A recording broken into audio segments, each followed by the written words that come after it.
I'm Ashley, and I never imagined how drastically my life would alter in a single year. I can't help but chuckle when I think back on how foolish I was about what I believed to be my ideal marriage. I married Robert 4 years ago when I was 30 years old. We appeared to be a match made in heaven. He was happy as a manager at TradeWorks, while I was moving up the corporate ladder as a project manager at Richardson Financial. Robert wanted a more straightforward existence than the husbands of many of my coworkers, who were always vying for advancements. He would prepare dinner, arrive home early, and spend peaceful evenings with me. He never appeared to mind that I made more money than he did. He actually appeared to take pleasure in having a prosperous wife. Almost every Friday he would say, "Honey, I made your favorite pasta tonight," and kiss me as I entered the room, worn out from yet another demanding week of appointments and deadlines. I would respond, "You spoil me too much," as I inhaled the familiar aroma of herbs and garlic that permeated our rental home. We shared our dreams, our routines, and our private jokes. As we saved for our own home, the joint account continued to increase gradually. We had already saved $200,000. We were getting there, but not quite enough for our ideal house. As we snuggled on the couch, Robert would flick through real estate listings on his phone and say, "We'll have our own place soon." I would imagine our future together and nod, just another year or two of saving. We discussed having children in the future, but we both decided to hold off until we had a home of our own. Everything appeared so certain, so plain. Then that March Tuesday arrived. Even though I was unaware of it at the time, it was the day that everything began to fall apart, which is why I can still clearly recall it. The room began to spin as I was in the middle of giving the board quarterly projections. Before everything went dark, I heard someone yelling my name as the faces around the conference table became blurry. Surrounded by worried looks and the constant beep of monitors, I awoke at the emergency department. Beside my bed, a graying-haired doctor with gentle eyes held a clipboard. "Mrs. Parker," he continued softly, "the initial scan reveals something alarming, but we need to do some more testing. You seem to have a lump in your brain." Like a death sentence, the term mass kept repeating in my mind. My world began to tilt once more, but this time I was still cognizant and acutely aware of every subsequent syllable. "We'll need to do more extensive testing to determine if it's benign and if surgery is possible," the physician said. "I need to be honest with you. Even if surgery is an option, there's a significant risk of long-term disability."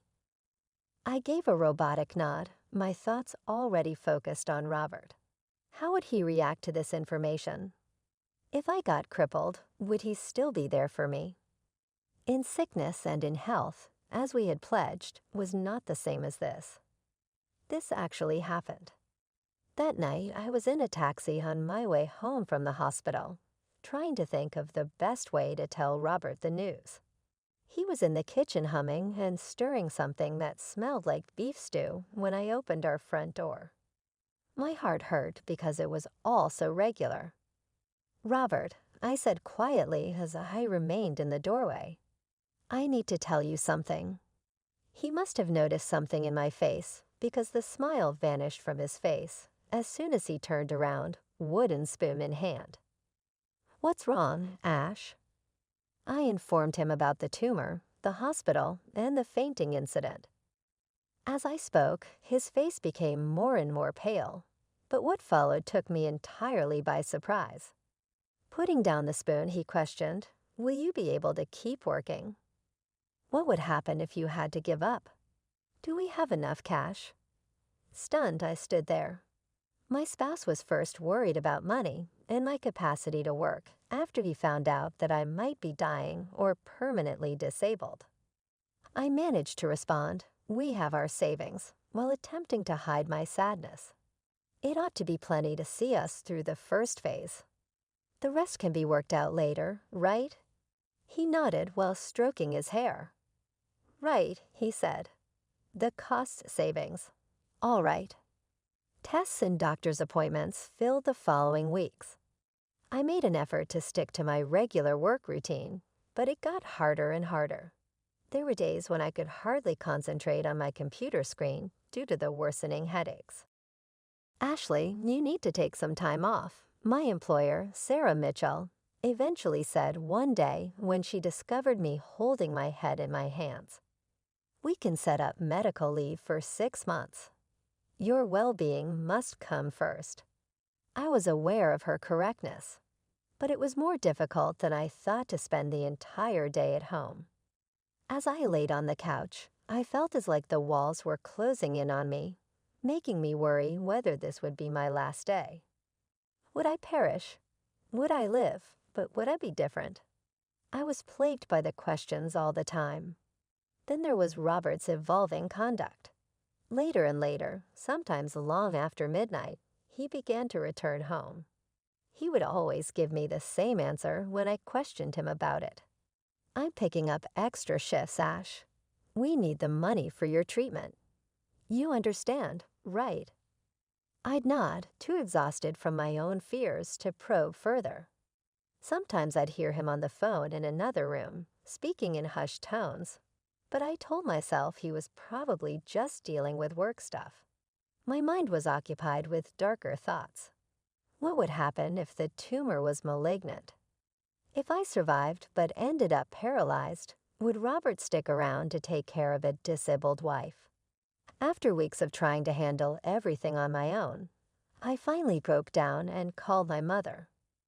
I'd been avoiding it, not wanting to worry her at her age. She'd had me late in life and was now in her 70s. But I needed her more than I'd ever needed her before. Mom, I said when she answered the phone, my voice cracking. I'm sick. As soon as I explained everything, she didn't hesitate. I'm coming over right now, sweetheart. Pack my bag this minute. She arrived the next day. I was having one of my bad days, barely able to make it from the bedroom to the bathroom without getting dizzy.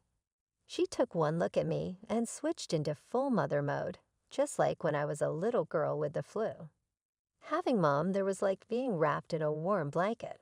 She cooked, cleaned, made sure I took my medications on time, and most importantly, held my hand during the worst moments when the fear became overwhelming. But not everyone was happy about her presence. Robert's face would tighten every time he came home and found her there. He'd force a smile and retreat to the bedroom, or suddenly remember work emails he had to send. Your mother doesn't have to stay here all the time, he said one night when we were alone. I can take care of you. But you're hardly ever home anymore, I pointed out. Because I'm working, he snapped, then immediately softened his tone. I'm working for us, Ash. Mom noticed the tension too. After 2 weeks, she announced she was heading home. You seem stronger now, sweetheart, she said, though I could tell she was reluctant to leave. But I'm just a phone call away if you need me. The next few weeks were a blur of medical tests and clinic visits. The house felt empty without Mom, and Robert was spending even more time away. But I forced myself to focus on my health, on getting through each day, on hoping for good news. Then finally, after what felt like an eternity, I got it. At my latest appointment, my doctor was actually smiling as he looked at my test results. Mrs. Parker, I have good news, he said, and I felt my heart skip a beat. The tumor is benign, and it's in a location where we can safely operate. The risk of complications is minimal.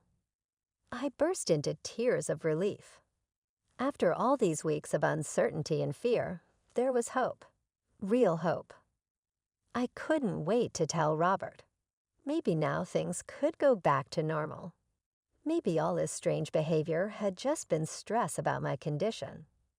I practically floated out of the hospital, already planning how I would tell him the good news.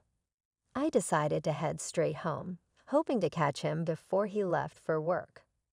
Quietly, I inserted my key into the lock, but before I could open the door fully, I heard his voice from inside. He was talking loudly on the phone, apparently not expecting anyone home at this hour. "I can't take it anymore, Sarah. You don't know what it's like living with her," he was saying, his voice filled with disgust. The constant smell of medicines in the house, her sickly appearance, it's just unbearable. My hand froze on the doorknob as he continued. I know, but you should see her now. She's nothing like the woman I married. Always weak, always complaining about headaches. I'm too young to be playing nurse to an invalid." Each word felt like a physical blow. I stood there, listening to my husband disparage me to another woman, my legs trembling beneath me. "Yeah, the money situation is being handled. We've got quite a bit in savings. Look, I'll figure something out. I just need to get out of this situation before she gets worse." I pushed the door open fully and stepped into the room. Robert spun around, the phone still pressed to his ear, his face draining of color when he saw me. "I'll call you back," he mumbled into the phone, ending the call. What was that all about? My voice came out steadier than I expected. For a moment, Robert just stared at me, caught off guard. Then his expression shifted, hardened. "Well, I guess you heard everything," he said, straightening his shoulders. "Maybe it's better this way. We need to talk." "Talk about what?" I asked, though I already knew what was coming. "I want to divorce Ashley. And I want half of our savings," he said, so matter-of-factly, like he was discussing the weather. "Let's be realistic. You're sick, and I'm not going to spend the best years of my life taking care of an invalid. I need someone young, healthy.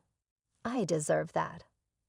I stood there, absorbing his words, thinking about the good news I had just received from the doctor.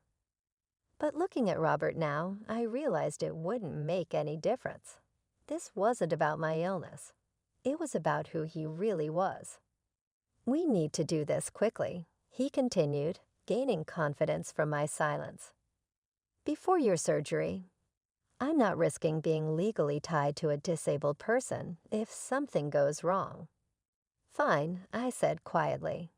"I agree to the divorce." He seemed surprised by my quick agreement, perhaps expecting tears or pleading. "Good," he said, recovering quickly. "I'll go to a hotel tonight. I don't want to stay here anymore. I'll come back tomorrow to pack my things." "That's probably best," I replied, my voice hollow. Robert grabbed his jacket and wallet, not even bothering to pack an overnight bag. At the door, he paused for a moment, like he might say something else, then shook his head and left. After Robert left, I stood in our living room for what felt like hours, letting the reality of what had just happened sink in. Finally, I decided to start packing his things. I couldn't bear the thought of seeing him again tomorrow. As I moved around the house, gathering his belongings, my eyes fell on his laptop, still open on the dining room table. I'd never been the type to snoop through my husband's things, but something compelled me to look at the screen. What I found made my knees buckle, and I had to grab the back of a chair for support. There in full view was a series of intimate messages between Robert and Sarah. As I scrolled through their conversation history, my stomach turned. There were explicit photos, intimate details of their encounters, and worst of all, cruel jokes about me. "Poor sick Ashley," Sarah had written. "At least her condition gives us more time together." "God, you should see her now," Robert replied. "She looks like death warmed over. I can barely stand to look at her anymore." My hands were shaking as I continued scrolling. But what I found next made me gasp out loud. There was another conversation thread, this one with Amanda Wilson, my husband's boss's wife. The messages between them were equally intimate, filled with declarations of love and plans for secret meetings. "Does your husband suspect anything?" Robert had asked her. "John, Clueless as always, Sheep replied, too busy with work to notice what's happening under his nose. I felt sick, but I forced myself to keep reading. With trembling hands, I grabbed my phone and started taking pictures of everything: the messages, the photos, the timestamps. Something in me knew this might be important later. The divorce proceedings moved quickly after that. We didn't have much to untangle. No children, no property of our own. The house was rented, and our only joint asset was our savings account with the $200,000 we'd been saving for a down payment on a house. Money that had come primarily from my higher salary, though I'd never minded that imbalance before. Robert's lawyer, a shark in an expensive suit, had other ideas. Your Honor, he argued during the proceedings, while Mrs. Parker may have contributed more directly to the savings account, my client's contributions to the household were equally valuable. He managed all domestic duties, allowing Mrs. Parker to focus on her career. The money he earned went directly to household expenses, groceries, utilities, daily necessities. I watched as Robert nodded solemnly beside his lawyer, playing the role of the devoted house husband who'd sacrificed his own career advancement for our home. The same man who'd called me a burden just weeks before. The judge agreed with their argument. The court finds that both parties contributed equally to the marriage, albeit in different ways. The savings will be divided equally between Mr. and Mrs. Parker. Just like that, half of our savings, $100,000, went to Robert. The money I'd worked so hard to save, stayed late at the office for, taken on extra projects for, was now being split with the man who'd betrayed me in every possible way. After the divorce was finalized, Robert moved out immediately. I couldn't stay in that apartment either. Too many memories, too much pain. My mother welcomed me home with open arms, just as she had when I was a scared teenager after my first breakup. 2 months after the divorce, I finally had my surgery. The procedure went exactly as the doctors had hoped. They successfully removed the tumor, and my recovery began immediately. Each day, I felt a little stronger, a little more like my old self. During my recovery, I stayed with my mother. She was my rock, just as she'd always been. But I started noticing she seemed more tired than usual. One evening, as we sat in her cozy living room drinking tea, she took my hand. Ashley, sweetheart, I need to tell you something, she said, her voice gentle but firm. I've made a decision about my future. I found a wonderful nursing home, Sunset Gardens. It's peaceful, has excellent care, and I've already paid for my stay there. She squeezed my hand. I want to spend my remaining years somewhere I won't be a burden. Mom, you're not a burden. Let me finish, she interrupted with a smile. I've thought this through. The house will be yours, along with my savings, about $300,000. You deserve a fresh start after everything you've been through. I tried to argue, but Mom had that determined look I knew so well. A week later, I helped her move into Sunset Gardens. The place was beautiful, with gardens and activities, and Mom seemed genuinely excited about this new chapter in her life. After getting her settled, I returned to what was now my house. It felt strange being there alone, but also peaceful. For the first time in months, I felt like I could breathe freely. Life has a funny way of serving up moments of perfect timing. About a month after Mom's move, I was sitting in my favorite cafe, enjoying a quiet lunch break, when I heard a familiar voice. Ashley, is that really you? I looked up to see Robert's mother, Margaret, standing by my table, her face pale as if she'd seen a ghost. Hello, Margaret, I said, gesturing for her to sit. I can't believe it, she stammered. Robert told us you were terminally ill. He said. She trailed off, looking embarrassed. I couldn't help but laugh. He told you I was dying? Well, as you can see, I'm very much alive. Still working at Richardson Financial, actually. And Mom just left me her house. I'm planning to sell it and buy an apartment closer to work. Margaret's face went through a series of emotions before settling on something between shame and satisfaction. You know, she said, leaning forward, Robert's living with me now. That woman he left you for, Sarah, she took every penny he got from the divorce and then left him. He's got nothing now. I took a slow sip of my coffee, hiding my smile behind the cup. I didn't need to say anything. Margaret's tone told me she was as disgusted with her son's behavior as I was. He made his bed, she added, shaking her head. Now he has to lie in it. As I watched Margaret leave the cafe, I felt a weight lift from my shoulders. I hadn't wished ill on Robert. I'd been too busy focusing on my own recovery to think much about him at all. But knowing that karma had dealt him such a perfect hand of justice, well, I'd be lying if I said it didn't feel good. I was sorting through some old photos in my mother's living room when I heard aggressive pounding on the front door. Before I could even get up, the door burst open, and there stood Robert, his face red with anger and something else, desperation. "You lied to me," he shouted, storming into the house like he still had a right to be there. "My mother told me everything. You're completely fine." I stood up slowly, keeping the coffee table between us. "Get out of my house, Robert." "Your house?" He laughed bitterly. "The house your mother conveniently left you after our divorce, along with all that money." He ran his hands through his hair, a gesture I once found endearing, but now saw as theatrical. "Ashley, baby, I made a mistake. I was scared and stupid. I still love you. We can start over." "Love me?" I felt a cold anger rising in my chest. "You're a traitor, Robert. You abandoned me when I was sick. You cheated on me. I want nothing to do with you." "Why didn't you tell me you were getting better?" he demanded. "Why didn't you tell me about your mother's plans to leave you all this?" His voice cracked with what he probably thought was emotion, but I recognized his grief. "You want to know why?"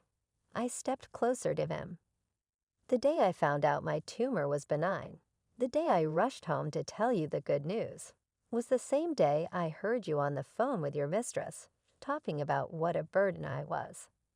He had the decency to flinch at that, but recovered quickly. "That's not fair, Ashley. You deliberately hid your mother's inheritance from me during the divorce. Half of all this belongs to me by law." "No, it doesn't," I said firmly. "Mom left me this inheritance after our divorce was final. You have no claim to it." He was shouting now, his face getting redder. "You knew this was coming. You and your mother planned this. You hid assets during our divorce proceedings. That's illegal. I'll sue you, Ashley. I'll take you to court and prove that you deliberately concealed future assets during our divorce. You'll have to give me half of everything." I stood in my mother's living room, watching Robert's tirade with a calmness that seemed to infuriate him even more.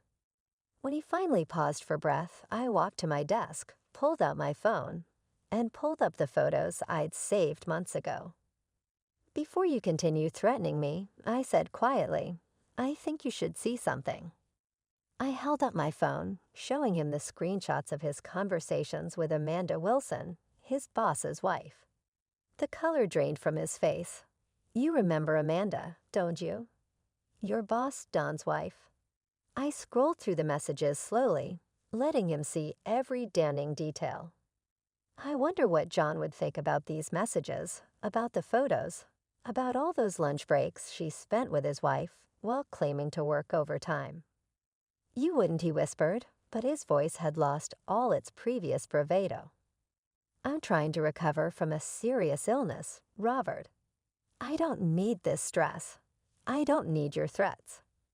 I don't need you bursting into my house, making demands." I locked my phone and set it down, Leave me alone, or John gets copies of everything. Your choice. He stood there, mouth opening and closing like a fish out of water. Finally, he backed toward the door. You've changed, he said accusingly. No, Robert, I just stopped being afraid. I sat down and sobbed when he went, but it was out of relief rather than fear or sadness. It was really over. The months that followed were life-changing. Because of the booming real estate market, I was able to sell my mother's house for a great amount. I used the inheritance and that money to purchase a stunning apartment in a high-end building 3 blocks from my place of work. My regular therapy was the walk to work, which gradually helped me regain my strength. My body had suffered from the sickness. During the worst of it, I had dropped over 20 pounds, but I was gradually getting better. I began attending yoga lessons at the fitness center in my building, which helped me progressively regain my flexibility and strength. My energy returned along with my hunger. I couldn't have asked for more understanding from my boss. She encouraged me, take all the time you need, during my first week back. We're just glad to have you back with us. She made arrangements for me to work flexible hours so that I could go stress-free to my therapy sessions and follow-up appointments. On my morning treks to work, I would occasionally see my reflection in the sleek glass skyscrapers and hardly recognize myself, not because I had lost weight or had a small scar under my hair, but rather because of my confident stride, my straight spine, and my lifted chin. I had changed from being a woman who feared loneliness, illness, and unlove. I sometimes got tidbits of information about Robert through mutual contacts. After blowing through his divorce settlement with Sarah, he was still living with his mother. I never inquired as to whether he quit or was fired, but it seemed that he had to leave his position at TradeWorks. It no longer mattered. At Sunset Gardens, my mother flourished, pursuing watercolor painting and forming new friendships. Every Sunday when I went to see her, we would sit in the garden, sipping tea and discussing everything and nothing. She never reminded me that she had misgivings about Robert from the beginning, nor did she ever say, "I told you so." Rather, Mom would proudly smile at me and say, "You're blooming, sweetheart." She was correct. I was flowering like the potted orchid on the windowsill of my new apartment, a welcoming gift from my coworkers.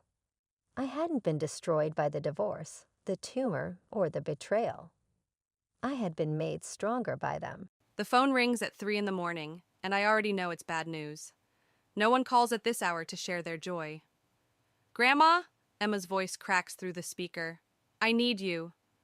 My heart pounds against my ribs as I sit up in bed. Liam stirs beside me, his hand reaching for mine in the darkness. "What's wrong, sweetheart?" "I'm pregnant." 2 words. Just 2 simple words, and suddenly I'm back in that sterile hospital room, watching my daughter Olivia slip away while a newborn Emma wailed in the nursery. The memory hits me like a physical blow, stealing my breath. "Where are you?" I managed to ask, already swinging my legs over the side of the bed. "At home. Ryan's... He's not here. He stormed out when I told him." Of course he did. That worthless boy, always chasing his dreams of becoming the next big DJ sensation, leaving my granddaughter to deal with this alone. I'm Sierra Thompson, and I've spent the last 18 years raising Emma after losing my only daughter. I won't let history repeat itself. "Stay where you are. We're coming over." Liam's already dressed by the time I hang up. He knows. He always knows. "That punk Ryan better pray I don't find him first," he mutters, grabbing his car keys. The drive to Emma's apartment is silent, heavy with unspoken fears. We find her curled up on her couch, looking so young and vulnerable it makes my chest ache. Her mascara has left dark trails down her cheeks, and she's clutching her phone like a lifeline. "He said he's not ready," she whispers as I pull her into my arms. "Said his career is just taking off, that a baby would ruin everything." Liam's jaw tightens. "That boy works for me now. He'd better start thinking about his responsibilities." Daddy offered him that job 3 months ago, Emma explains to me, hiccuping through her tears. Ryan's been showing up late, leaving early, says the construction work is just temporary until he gets his big break. I stroke her hair, but my mind is already racing ahead, plotting and planning. We'll figure this out, baby girl. You're not alone. I'm scared, she admits, her hand drifting to her still flat stomach. What if something happens like with Mom? The question hangs in the air like poison. Liam turns away, but not before I catch the shimmer in his eyes. We've never fully recovered from losing Olivia. How could we? Nothing's going to happen to you, I say firmly, even as my own fear threatens to choke me. We're here. We'll take care of everything. My phone buzzes. A text from Jenna Carter, Ryan's mother. Just heard from Ryan. He's at some club downtown. I'm so sorry, Sierra. I don't know what's wrong with that boy anymore. I show the message to Liam, watching his expression darken. He owns Thompson Builders, the largest construction company in town. One word from him, and Ryan's future in this city could vanish like morning dew. Let me handle Ryan, Liam says quietly. I'll make sure he understands what's at stake. But I'm already forming my own plans. Ryan Carter thinks he can abandon my granddaughter, leave her to face this alone. He has no idea what I'm capable of. I made a promise over Olivia's grave to protect Emma, and I intend to keep it, no matter the cost. Emma finally drifts off to sleep on the couch, exhausted from crying. As I cover her with a blanket, my phone lights up again. Another text from Jenna. Ryan's booking a flight to Miami. Says there's some big music festival he can't miss. I look at my sleeping granddaughter, so much like her mother it hurts, and feel something cold and hard settle in my chest. Ryan Carter is about to learn that some decisions have consequences that last a lifetime. A week passes, and Emma moves back home with us. I watch her unpacking her things, fitting her life back into her childhood bedroom, and my anger toward Ryan grows with each passing hour. He's coming over today, Emma announces at breakfast, pushing her untouched toast around her plate. Says he wants to talk about everything. Liam's coffee cup hits the saucer with a sharp crack. About time that boy showed his face. Please don't start, Grandpa, Emma pleads. He's trying. I bite my tongue until I taste copper. Trying? Running off to Miami for a week while your pregnant girlfriend cries herself to sleep isn't trying. But I promised Emma I'd give him a chance, so I force a smile and clear the dishes. The doorbell rings at noon. Ryan stands on our porch in a designer t-shirt that probably cost more than a week's salary at Thompson Builders. His eyes are bloodshot and there's glitter still stuck to his neck from whatever club he crawled out of. Mrs. Thompson, he nods, trying to slide past me. I plant myself firmly in the doorway. Emma's resting. You can talk to her in the living room. Liam's already there, sitting in his armchair like a judge presiding over court. Ryan's confidence wavers as he takes a seat on the edge of the couch. Emma, I call upstairs. Ryan's here. She comes down slowly, one hand unconsciously resting on her stomach.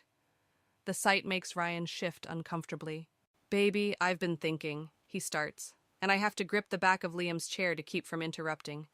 This timing, it's not great. I've got this huge opportunity coming up. This producer in Miami wants to sign me for a residency at his club. Emma's face crumples. What about the job at Thompson Builders? That was temporary, you knew that. This is my real chance, Emma. I could make it big. And the baby? Liam's voice cuts through the room like a blade. Is that temporary too? Ryan runs his hands through his styled hair. Look, I'll send money when I can, but I can't be tied down right now. My career... Your career? I step forward and Ryan actually flinches. You mean playing other people's music in dark rooms while drunk college kids dance? That's more important than your child? Grandma, please, Emma whispers, but I'm beyond stopping now. You want to know what a real career looks like? I gesture to Liam. 30 years building a company from nothing, supporting his family, being there when... My voice catches, memories of Olivia threatening to overwhelm me. Ryan stands up, defensive. I'm not trying to be like Mr. Thompson. This is different. Emma, you understand, right? We're young. We've got our whole lives ahead of us. No, Emma says quietly, and we all turn to look at her. I don't understand. This baby is coming whether you're ready or not. I thought you loved me enough to at least try. I do love you.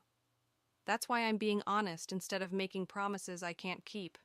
A bitter laugh escapes me. Honest? Was it honest when you told Liam you'd take the job seriously? When you promised Emma you'd always be there for her? Ryan's face darkens. With all due respect, Mrs. Thompson, this is between me and Emma. Nothing about my granddaughter is just between you and her, I snap. Not anymore. Not after what happened to her mother. Sierra, Liam warns, but the words are already out. Emma stands up suddenly. I can't do this right now. I need some air. She rushes out the back door and Ryan moves to follow her. Liam rises from his chair, blocking his path. Sit down, son. We need to have a serious discussion about your future at Thompson Builders. I leave them there, following Emma into the garden. She's standing by Olivia's rose bushes, tears streaming down her face. I really thought he'd change, she whispers as I approach. I thought when he came back, he'd realize what matters. I wrap my arms around her, feeling her shoulders shake with silent sobs. Through the window, I can see Ryan gesturing angrily at Liam, his face red with indignation. Something cold and calculated settles in my chest as I watch him. Don't worry, sweetheart, I murmur into Emma's hair. Everything's going to work out exactly the way it should. And I know exactly how to make that happen. The neon sign of the underground pulses against the night sky as I sit in my car, watching. 3 hours I've been here, waiting for proof of what Jenna Carter told me this morning. He's supposed to be at work, she'd said, voice cracking. But I found these flyers in his room. He's been doing secret DJ sets when he should be at the construction site. The side door opens, and there he is. Ryan Carter, who should be handling inventory at Thompson Builders, is instead loading equipment into a beaten-up van. My fingers tighten around my phone, already recording. The timestamp will be perfect evidence for Liam. A girl in a crop top follows him out, laughing as she hands him something that glints in the streetlight. Cash. My jaw clenches so hard it hurts. Emma's at home right now, suffering through morning sickness that lasts all day, while this worthless boy plays his games and collects under-the-table money. I step out of my car, heels clicking against the pavement. Ryan freezes when he spots me, guilt flashing across his face before it hardens into defiance. Mrs. Thompson, he says, trying to sound casual. What brings you here? Funny. I was about to ask you the same thing. Liam's been wondering why the inventory counts keep coming up short. The girl looks between us, sensing tension. I should go, she mumbles, retreating inside. You following me now? Ryan's voice has an edge. That's kind of crazy, don't you think? Crazy as lying to your pregnant girlfriend while you chase pipe dreams in dirty clubs. I hold up my phone. Should we show Emma this video? Or should we start with Liam? His face darkens. You don't understand. This gig paid more than I make in 2 weeks at Thompson Builders. I'm doing this for Emma, for the baby. By stealing time from your job? By lying? I'm not stealing anything. I'm building my future. The club owner wants me to open for some big names next month. This could be my break. I laugh, and it sounds bitter even to my ears. Your break? While Emma can barely keep food down? While she cries herself to sleep wondering if you'll ever grow up? Don't pretend you know what's best for Emma, he snarls, stepping closer. You're so caught up in your grief over her mother that you can't see you're suffocating her. Emma understands my dreams. She supports me. The mention of Olivia hits like a physical blow. You don't get to speak about my daughter. You don't get to use her name while you're out here destroying everything we've built for Emma. Built for her or built to control her? His words drip with venom. Maybe if you hadn't kept her so sheltered, she'd understand there's more to life than following your rules. Something snaps inside me. Rules? You think protecting her is about rules? My daughter died bringing Emma into this world, and I promised her. My voice breaks, but anger pushes me forward. I promised her Emma would have a good life, a safe life, not this mess you're creating. The only mess here is you, Mrs. Thompson, living in the past, trying to control everyone because you couldn't control what happened to Olivia. The sound of my palm striking his face echoes in the empty parking lot. We both stand there, shocked by the sudden violence. You have one chance, I say, my voice deadly quiet. One chance to make this right. Come clean to Liam tomorrow, apologize to Emma, and commit to your responsibilities. Or I'll make sure you never work in this town again, in construction or clubs. Ryan rubs his cheek, eyes burning with hatred. You know what? Do your worst. Emma will see you for what you really are, a bitter old woman who can't let go. And when she does, you'll lose her too. He climbs into his van and peels out of the parking lot, leaving me standing there with my hand still stinging. My phone buzzes, a text from Emma. Where are you? Ryan's not answering his phone and I'm not feeling well. I look at the club's neon sign, then at the video I've recorded. Ryan thinks I'm bluffing about destroying his chances in this town. He has no idea what I'm capable of, what lengths I'll go to protect my family. On my way home, sweetheart, I text back. Then I make another call. Jenna, we need to talk about your son, and this time we're going to do more than just worry. Jenna Carter's kitchen smells like burnt coffee and regret. She hasn't stopped crying since I showed her the video of Ryan at the underground, mascara creating dark rivers down her weathered face. I found these too, she says, sliding a stack of papers across the table. Credit card statements all maxed out in Ryan's name. He used my address to apply for them. I had no idea until the collection calls started. My hands shake as I flip through the charges. Airline tickets, DJ equipment, hotel rooms, thousands of dollars of debt, all while he's been telling Emma he's saving for their future. There's more, Jenna whispers, and something in her voice makes me look up. The producer in Miami, he's not real. Ryan's been lying about everything. He paid some guy to pose as a talent scout at his shows. The revelation hits me like a physical blow. Does Emma know? Ryan swore me to secrecy, said he just needed time to make it big, then he'd pay everything back. Jenna's laugh is hollow. I wanted to believe him. Every mother wants to believe in their child. I think of Olivia, of all the dreams I had for her that died in that hospital room. Sometimes believing isn't enough. My phone buzzes, a text from Emma. Grandma, please come home. Something's wrong. Fear grips my chest as I stand, already reaching for my keys. I have to go. Sierra? Jenna catches my arm, her eyes desperate. Whatever you're planning, remember Ryan's still my son. I meet her gaze. And Emma's still my granddaughter. I find Emma curled up on the bathroom floor, pale and shaking. The sight sends me straight back to Olivia's final days, and for a moment I can't breathe. The doctor said it's just severe morning sickness, Emma manages between heaving breaths. But Ryan won't answer his phone. I needed him, and he won't answer. I help her to bed, rage building with every whimper of pain. Once she's settled, I check her phone. Dozens of unanswered messages to Ryan, while his social media shows him setting up for another club night. Liam appears in the doorway, his face grim. Just got a call from the site manager. Ryan hasn't shown up for work in 3 days. I know where he is, I say, showing him the social media posts. And I know what he's been hiding. We step into the hallway and I tell him everything. The credit cards, the fake producer, the lies. With each revelation, Liam's expression darkens. I'll fire him first thing tomorrow, he growls. No, I say, surprising myself. Not yet. I have a better idea. Sierra? There's a warning in his voice. He knows me too well. Trust me, I whisper, just as Emma calls out from her room. We find her sitting up in bed, staring at her phone in disbelief. Ryan just posted that he's quitting Thompson Builders. Says he's moving to Miami next week to start his music career. Her voice cracks. He didn't even tell me. I sit beside her, taking her trembling hands in mine. There's something you need to know about Miami, sweetheart. But before I can continue, Emma's phone lights up with a call from Ryan. She answers on speaker, her voice small and hurt. Were you going to tell me? Baby, this is my chance. His words slur slightly. He's been drinking. Come with me. We can start fresh, away from your grandparents' control. I feel Emma stiffen beside me. What about the baby? We can figure that out later. This producer, he's offering me everything I've dreamed of.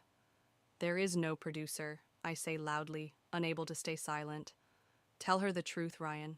Tell her about the credit cards, the lies. The line goes quiet for a long moment. Then Ryan laughs, a cold sound I've never heard from him before. You just couldn't help yourself, could you, Mrs. Thompson? Had to stick your nose where it doesn't belong. Ryan, Emma's voice trembles. What is she talking about? Ask your grandmother about control, he spits. Ask her why she really keeps you so close. It's not about protecting you, it's about replacing your mother. The words hang in the air like poison. Emma looks at me, questions and accusations warring in her eyes, and I realize this fight for her future just became much more complicated than I imagined. The contractions start at midnight. I'm awakened by Emma's scream, a sound that tears through 18 years of carefully constructed walls and drops me right back into that hospital room with Olivia. Something's wrong, Emma gasps when I reach her bedroom. It's too early. My hands shake as I help her to the car. Liam's already calling ahead to the hospital, his voice steady but his face ashen. We've been here before. We know how this story can end. Call Ryan, Emma pleads between contractions. Please, Grandma. He needs to know. I grip the steering wheel harder, remembering the social media posts from earlier. Ryan's latest update showed him at some music festival in Miami, his arms around two girls in bikinis. The timestamp was just 3 hours ago. But I make the call anyway because Emma's asking, because she's scared, because she's so much like her mother, it hurts. Voicemail. Of course. Ryan, Emma's in labor. She needs you. Get on the next flight home. I pause, swallowing my pride. Please. The emergency room is a blur of activity. Emma's blood pressure is too high, the baby's heartbeat too low. Everything's happening too fast, just like before. Mrs. Thompson? A nurse touches my arm. We need your granddaughter's medical history. And the father's? I'm handling it, I snap, but my hands won't stop shaking as I fill out the forms. Every beep of the monitors sends another crack through my composure. My phone buzzes. A text from Ryan. Can't leave now. Biggest show of my career tonight. Tell Emma I'm sorry. The phone crashes against the wall before I realize I've thrown it. A nurse jumps, startled, but I'm already moving, pushing through the doors to Emma's room where she's crying, asking for Ryan. He's not coming, is he? She reads it on my face. He's really not coming. Emma, sweetheart. Don't. She turns away, tears mixing with sweat. You were right about him. You were right about everything. The monitors start screaming. Doctors rush in, shouting terms that sound too familiar. Preeclampsia, emergency C-section, the same words they used with Olivia. No, I whisper, but they're already wheeling Emma away. No, not again. Please, not again. Liam catches me as my knees buckle. This time is different, he says firmly. Emma is stronger. We know what to watch for. My phone lies shattered on the floor, but Liam's still works. I grab it, dialing Jenna's number. Where is he? I demand when she answers. Where exactly is your son? Sierra, please. Your son is about to lose everything. His girlfriend, his child, maybe both. Just like I lost Olivia. Tell me where he is. There's a long pause. The Ultra Music Festival. He's opening for some DJ at midnight. I check the time, 11:45 p.m. What stage? Sierra, what are you planning? The same thing you should have done years ago. I'm going to make him face reality. I hang up and turn to Liam. Stay with Emma. I need to make some calls. Sierra, I promised Olivia I'd protect her daughter. I failed her once by letting that boy into Emma's life. I won't fail her again. I step into the hallway, pulling up contacts I haven't used in years. Old friends who owe favors. People who know people. One call to the festival's security chief, who still remembers when I helped his daughter years ago. Another to a local news station that loves scandal. A final call to the Miami police about those credit card fraud charges Jenna discovered. By midnight, Ryan Carter's big break will become his biggest nightmare. But as I hit dial on the first number, Emma's monitor alarms start blaring again, and a doctor rushes past me shouting orders. For a moment, I freeze. Is this revenge worth the cost? Am I doing this for Emma, for Olivia, or for myself? Then I hear Emma cry out for her mother, and my resolve hardens. Some choices can't be undone, but some consequences can't be avoided either. I press send, and the wheels of destruction begin to turn. The surgery takes 6 hours. I pace the waiting room like a caged animal, watching Miami news feeds on my phone as Ryan's world implodes in real time. Security footage of him being escorted off stage. Police waiting in the wings. His face splashed across local news as credit card fraud charges break. It should feel like victory. Instead, all I can think about is Emma's last conscious words before they wheeled her into surgery. "Mom, I'm scared." She wasn't calling for me. She was calling for Olivia. "Sierra!" Liam's voice cuts through my thoughts. He's standing in the doorway, his face unreadable. Emma's out of surgery. The baby? His silence tells me everything. The NICU is too quiet, too sterile. Emma's daughter, my great-granddaughter, lies in an incubator, smaller than any baby should be. Tubes and wires make her look like a science experiment rather than a newborn. 20% chance, the doctor had said. The next 48 hours are critical. My phone buzzes, a text from Jenna. "They're holding Ryan without bail. What have you done?" What have I done? I look at this tiny baby fighting for life, at Emma unconscious in recovery, and suddenly my carefully orchestrated revenge feels hollow. "Mrs. Thompson?" A nurse appears with paperwork. "We need the baby's name for the birth certificate. Her mother's not awake to—" Given the circumstances, we need it now, for the records. I stare at the form, pen hovering over the blank space. In my mind, I hear Emma calling for her mother, see Olivia's face the day she told me she was pregnant, feel the weight of 18 years of guilt and grief and rage. The nurse clears her throat. "Mrs. Thompson?" "Olivia," I write, then immediately scratch it out. My hand shakes as I realize what I've almost done. I'm doing exactly what Ryan accused me of, trying to replace one loss with another. "I can't," I tell the nurse, pushing the form away. "We have to wait for her mother." My phone rings. It's the Miami police detective wanting a statement about the credit card fraud. I send it to voicemail. Another call. The local news station, hungry for more details about the disgraced young DJ whose girlfriend is fighting for life while he sits in jail. "You should eat something," Liam says, appearing beside me. "You've been here 12 hours. I can't leave them." "Sierra." He takes my hand, forces me to look at him. "This isn't Olivia. What happened then? It's not happening again. Isn't it? Emma's unconscious? The baby might not make it? And I'm standing here just as useless as I was 18 years ago." "You're not useless. I'm what? A vengeful old woman who sent her granddaughter's boyfriend to jail while she was in surgery? Who almost named her great-granddaughter after her dead mother because I can't let go?" The monitors on the baby's incubator start beeping. Medical staff rush in, and we're pushed aside, forced to watch through glass as they work to keep this tiny life from slipping away. My phone buzzes again. A text from an unknown number, Ryan using his one phone call. "I hope you're happy now. You've destroyed everything." And suddenly I realize he's right. In my quest for revenge, in my desperate need to protect Emma from suffering Olivia's fate, I've become exactly what I feared. Someone who hurts others to avoid their own pain. The beeping stabilizes. The baby lives for now. But as I watch her tiny chest rise and fall, I understand that this was never about protecting Emma or honoring Olivia's memory. It was about me, trying to control what I couldn't bear to lose again. "I need to fix this," I whisper. "How?" Liam asks. Before I can answer, a nurse rushes out of Emma's room. "She's waking up," she says, "and she's asking for Ryan." The weight of what I've done crashes over me like a wave. I've spent so much time fighting to prevent history from repeating itself that I never stopped to consider I might be the one making the same mistakes, just in a different way. Now I have to face Emma and tell her what I've done, and this time there's no one to blame but myself.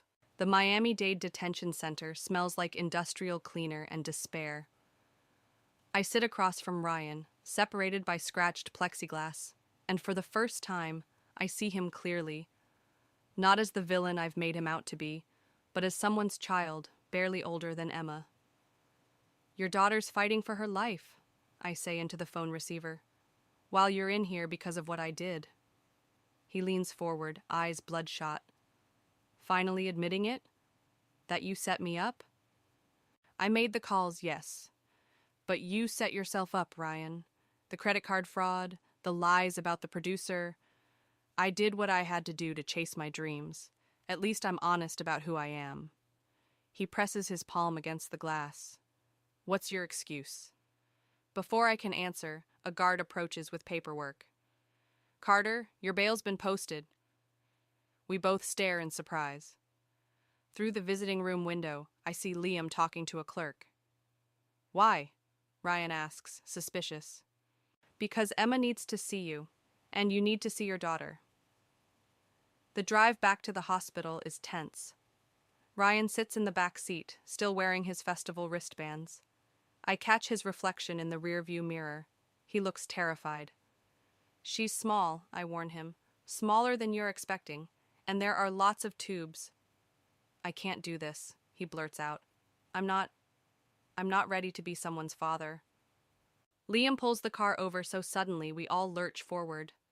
Neither was I, he says, turning to face Ryan. When Olivia told us she was pregnant with Emma, I was terrified.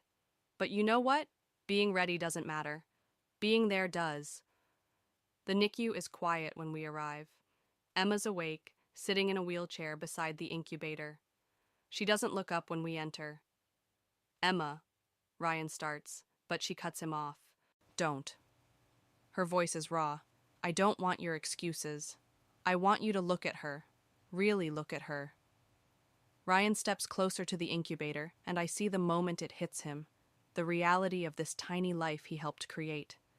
His hands shake as he reaches toward the glass. She needs a name, Emma says quietly. I've been waiting, hoping you'd want to be part of that decision. The silence stretches. Ryan presses his forehead against the incubator, shoulders shaking. When he finally turns around, there are tears on his face. I can't give her what she needs, he whispers. I can't give either of you what you need.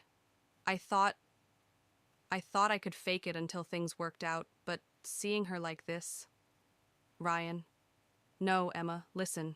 Your grandmother was right about me. I'm not ready for this life, and pretending I am would only hurt you both more. I step forward, guilt crushing my chest. Ryan, I was wrong too. What I did was protect your family, he finishes.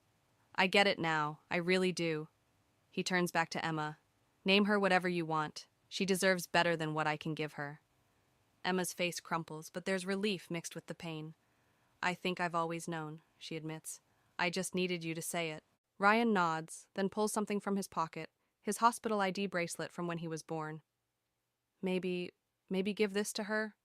So she knows I existed, that I saw her, even if I couldn't stay.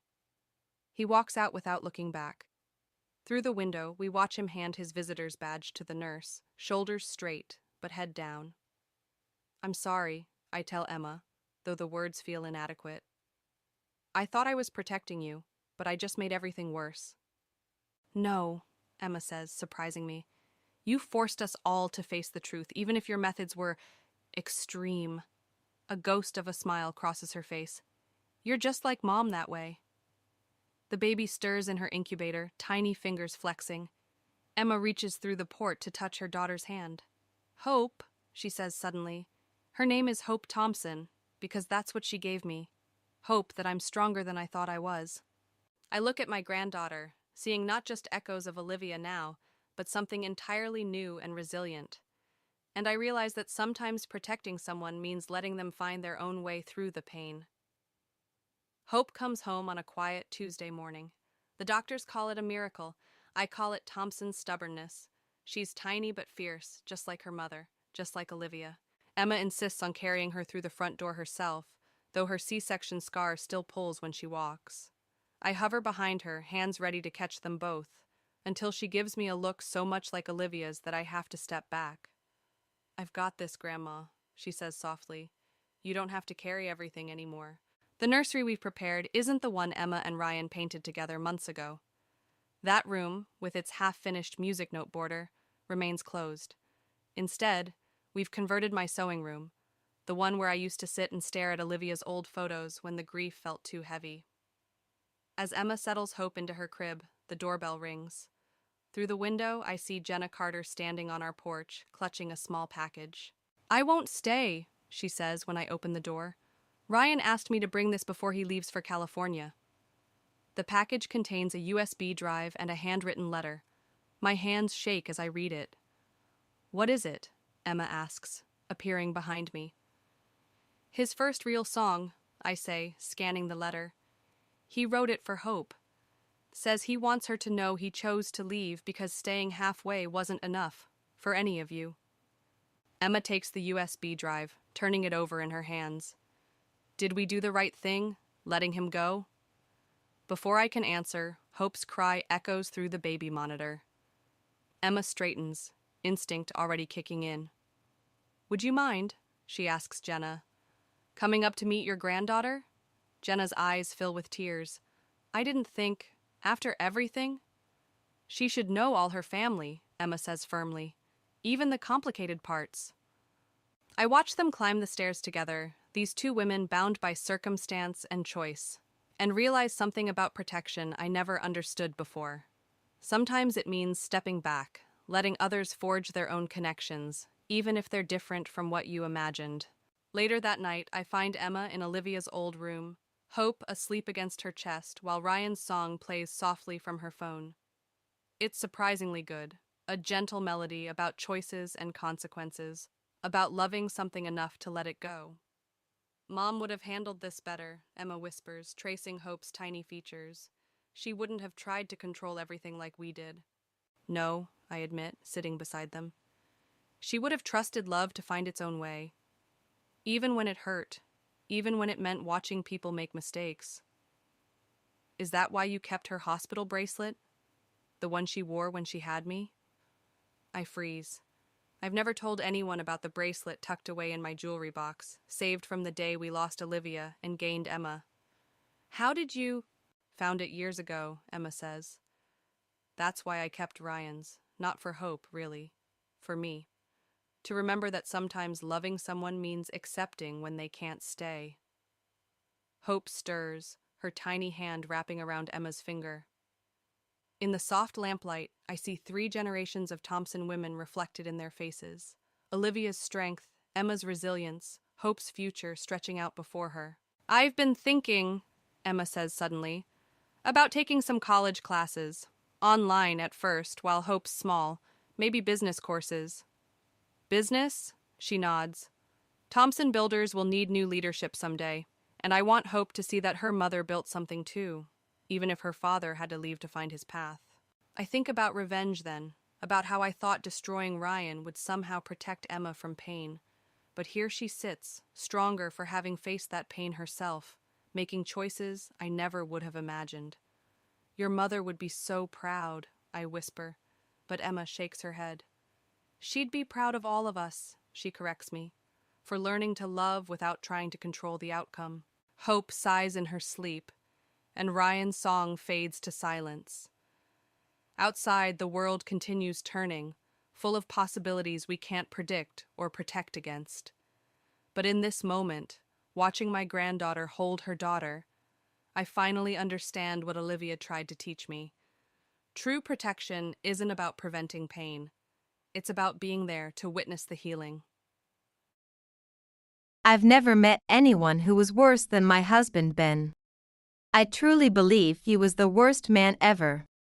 It was his reaction that was especially shocking when he learned I was pregnant. I wish it had been Karen's child. Right in front of the new life in my womb, Ben let that slip. What followed was a mess of his excuses, and eventually, he pushed for a divorce. My name is Sandra Owen. I'm a 40-year-old housewife.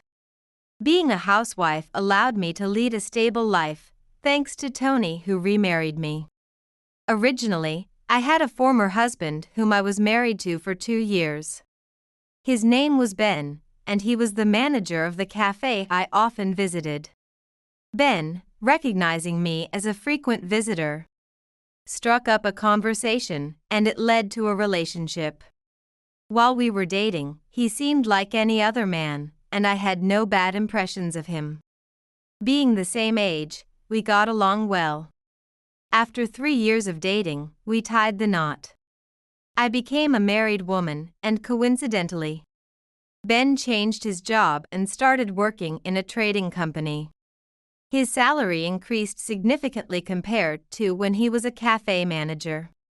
However, after our marriage, his attitude completely changed. "Ben, I want to go pay the rent tomorrow. Can I get the money?" After marrying Ben, I became a housewife at his request. I was supposed to manage all household chores and our finances. Each month, I would receive his pay slip and budget it for the month. Initially, I thought living on a single income would be tough. But surprisingly, we managed with just Ben's salary. Although I handled the money management, Ben never gave me access to the bank accounts or cards.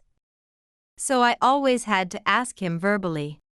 Whenever I asked for money for the rent, Ben would reluctantly agree.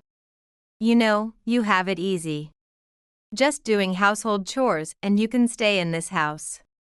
Saying this, Ben handed me an envelope, apparently fresh from the bank. Should I get a job then? And what about the house? I never thought the very person who asked me to be a housewife would criticize me for it. However, working in a company must be stressful. There are many men who can only vent at home. I accepted this as part of Ben's character, his weakness, and tried to interact with him with a smile. But looking back, the kindness I showed him now infuriates me. Our married life, although sometimes we had our differences, was more normal than I had expected. We weren't suddenly impoverished. I received a small allowance, and while we weren't rich, we lived moderately well. However, on the day of our 6-month anniversary, Ben didn't come home. "Hey, it's our anniversary today. What time will you be back?" I sent messages through the app, but they weren't read for a long time. Time passed, and before I knew it, it was past midnight. The elaborate meal I had prepared had completely cooled, and I reached my limit of sleepiness first. The next day, when I went to the living room, the side dishes that should have been wrapped were thrown in the trash. "What? You came home? And what is this?" "This is awful." Holding back my sadness, I headed to Ben's bedroom. There, he was lying on the bed, still in his suit. "Ben, wake up." I shook him gently as I spoke. After a while, Ben woke up. "What, you're so noisy." He was clearly in a bad mood, but I decided to ask him anyway. "The food I left on the table. Why did you throw it away?" "Huh? I don't remember. I came back drunk yesterday. Let me sleep." With that, Ben brushed my hand aside and fell back into a deep sleep. Looking at him, I suddenly felt empty. Moreover, at that time, I had something I hadn't yet told him. I had intended to reveal it as part of our anniversary celebration. But I couldn't even talk about it. I could feel it in my bones.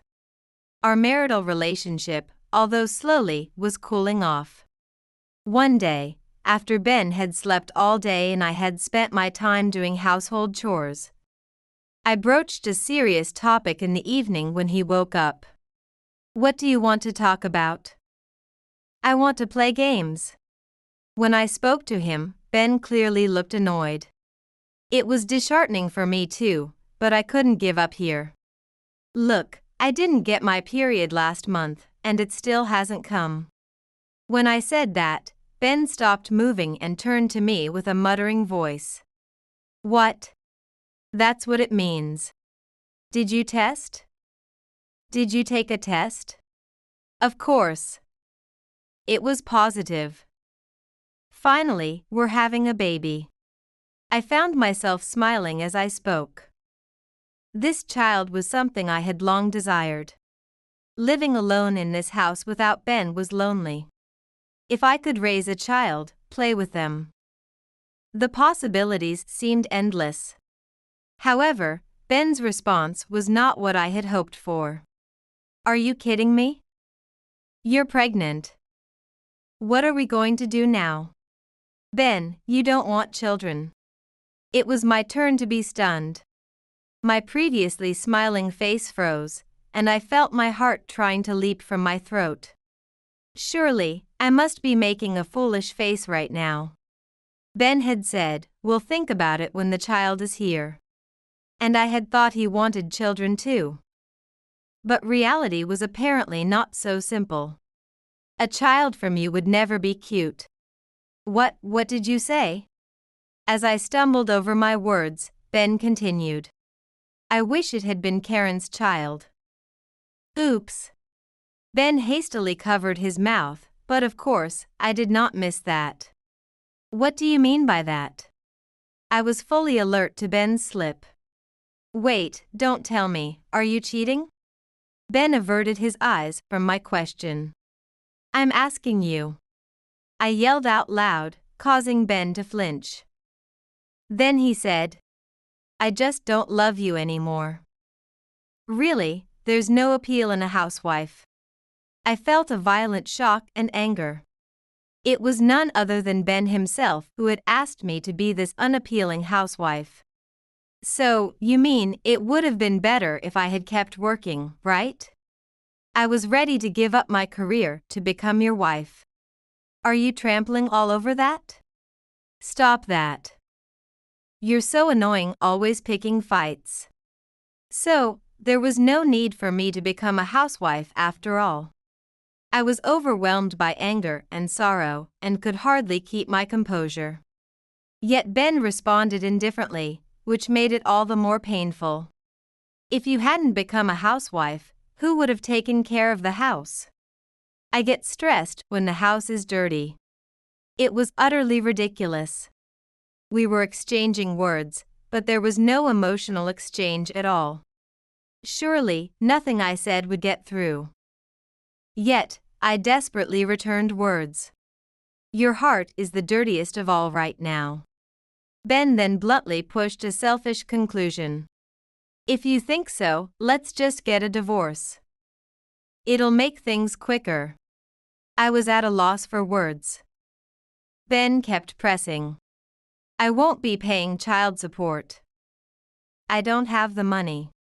So, whether you have the baby is up to you. Can people really be this cruel? It's merciless.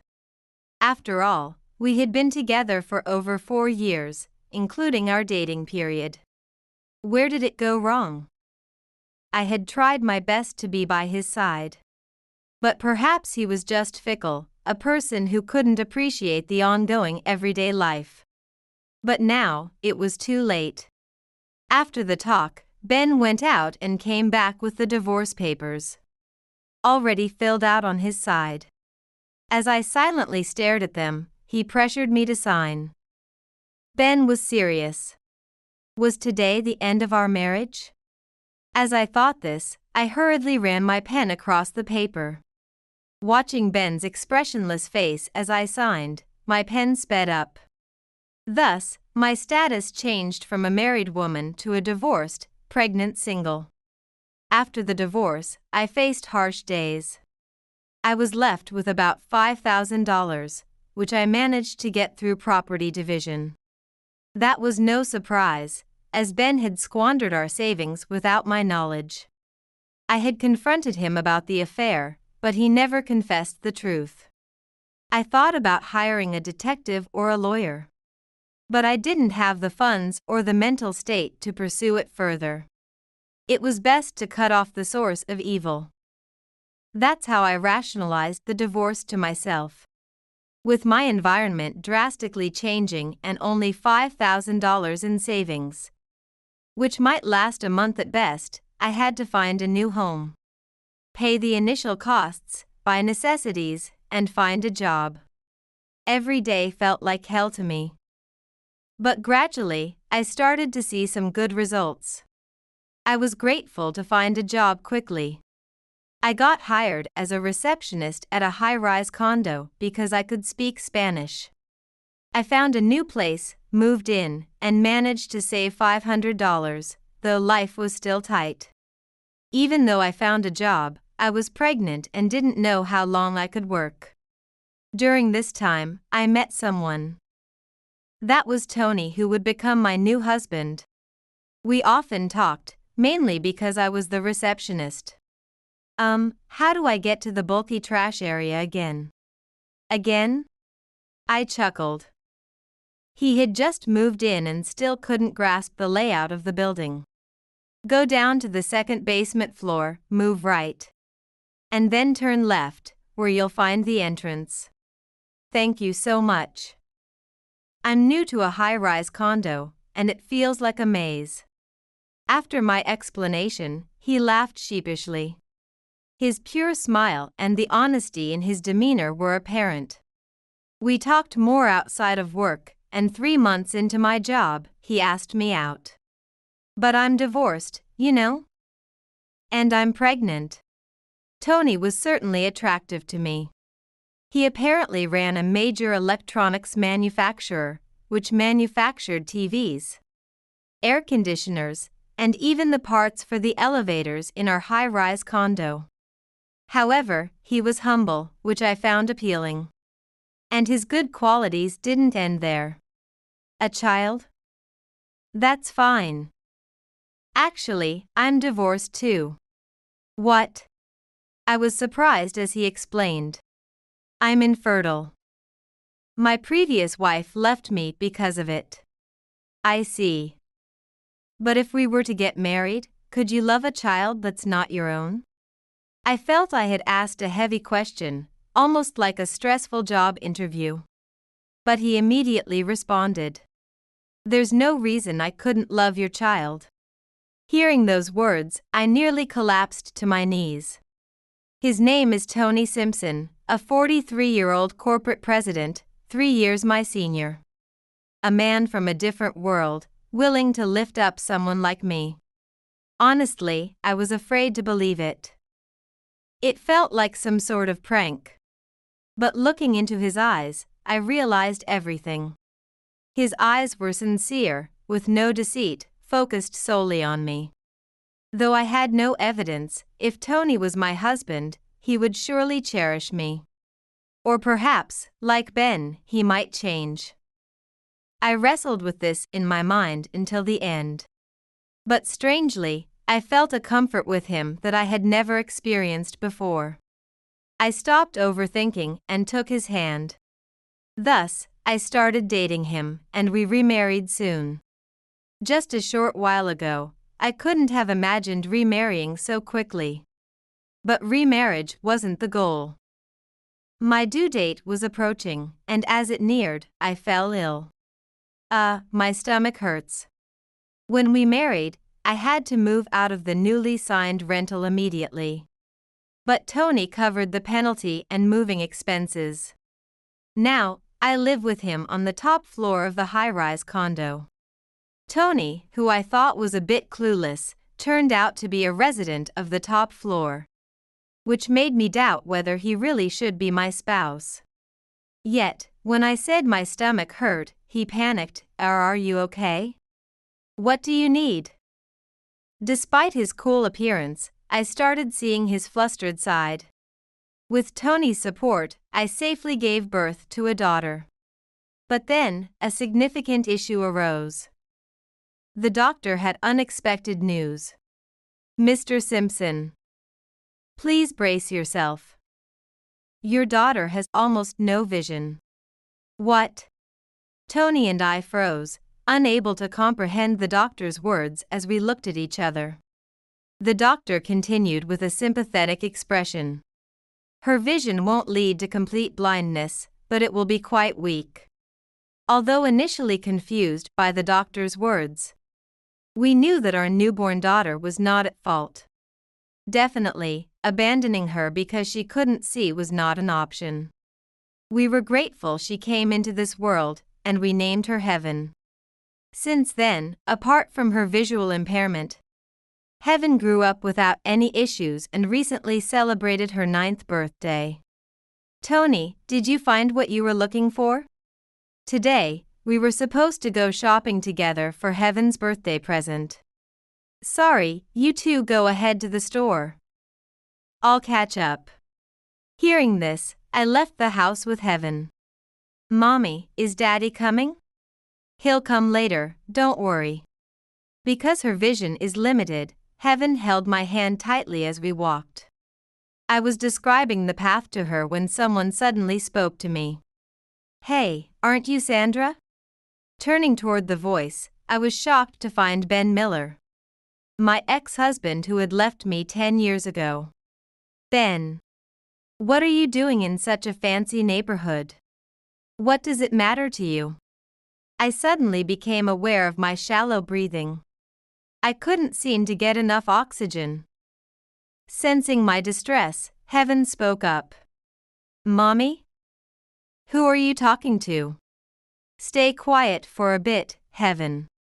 As I tried to calm Heaven, my ex-husband responded. Wow, is this the kid that was born? Why has she been squinting the whole time? That's none of your business. I retorted, and Ben paused for a moment before replying in a mocking tone. Huh, can't she see? Puffed. The kid's defective just like her mother. Laughing loudly by himself, passers-by stared at him with puzzled looks. I felt embarrassed being in such a situation. Troubled that I had dragged Heaven into this. This man always knew how to upset me. And as I was reflecting on this, a voice suddenly came from behind. Sandra, Heaven, what's going on? Turning around, I saw Tony standing there. At the same moment, Ben began to tremble when he saw him. Mr. Simpson. Hearing Ben's words, I was in disbelief. Tony asked him. Weren't you the one who came for an interview the day before yesterday, Ben? What are you doing here? I could tell from being with Tony often that his voice was displeased.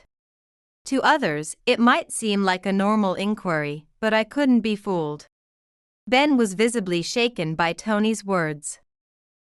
Well, I was thinking about moving after getting an offer from your company. So I was checking out the area. Is that so?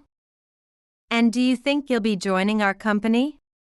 The conversation seemed more like an interrogation by Tony.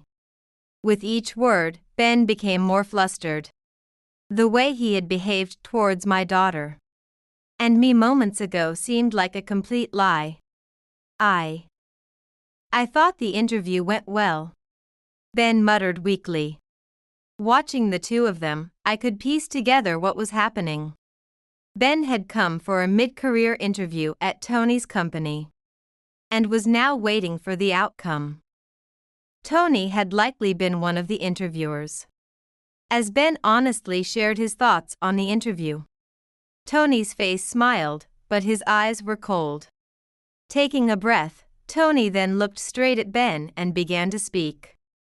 Do you think someone who speaks ill of my own wife and child belongs in my company? With Tony's words, it became clear that our previous conversation had been overheard. What? Your wife and child? No, I didn't mean. Ben was stunned and immobilized by the revelation, but Tony did not relent in his pursuit. Why are you surprised? I've heard about your past with Sandra. I never imagined that the person applying to my company was you. At Tony's words, Ben was at a loss for words. His lips twitched as if he wanted to say something, but no sound came out. Additionally, he was visibly sweating profusely from his forehead. Well.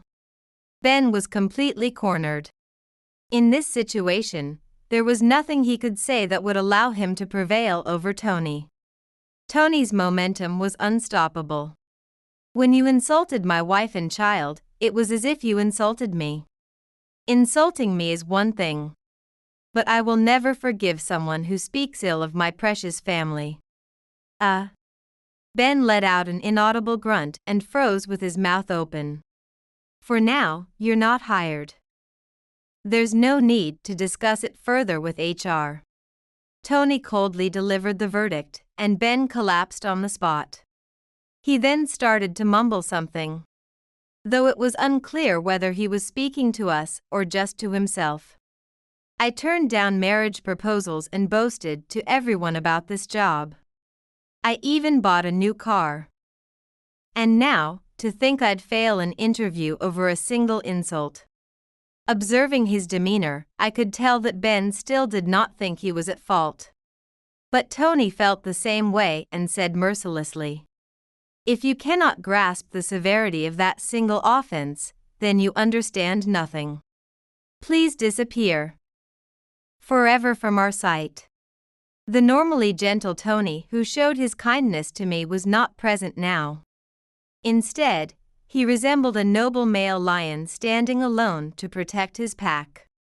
At the same time, I felt proud of him and reassured about my decision to marry him. "Please, never appear before us again," as Tony said. Ben gave no response. Seeing this, Tony raised his voice a bit more and shouted, "Well," and Ben responded in a frightened voice, "Right, I got it." My daughter, who had been sensing only the voices, clung to me, and for once, I was glad that her vision was impaired. It was not appropriate for my growing daughter to witness such a dismal scene. Ben, scolded by us, walked away with a soulless expression. His aura was one of complete despair, but I felt no sympathy for him. He had caused me much suffering. Frankly, I thought he deserved to suffer even more. Although Ben's sudden appearance caused a disturbance. Once it was over, Tony returned to his usual calm self. "Tony, thank you. Don't mention it." Tony smiled back at me as I thanked him.